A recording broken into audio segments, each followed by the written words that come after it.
Kisah miris pasien meninggal dunia karena virus corona kali ini datang dari Goa Makassar, Sulawesi Selatan.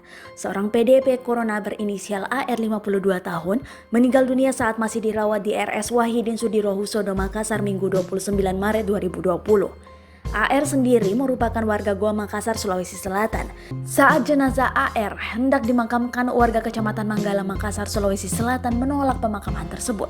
Diusir dan ditolak, jenazah AR tak jadi dimakamkan di tempat pemakaman umum yang telah ditetapkan pada awalnya.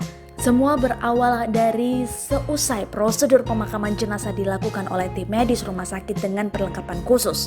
Saat tim tiba di pemakaman bagi Nipa, ternyata mereka mendapat penolakan dari warga.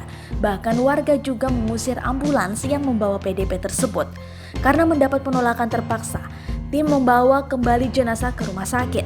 Pihak rumah sakit kemudian berkoordinasi dengan pemerintah terkait hal tersebut. Setelah menunggu, jenazah kemudian dimakamkan di lokasi yang berbeda. Pemakaman difasilitasi pemerintah Provinsi Sulawesi Selatan.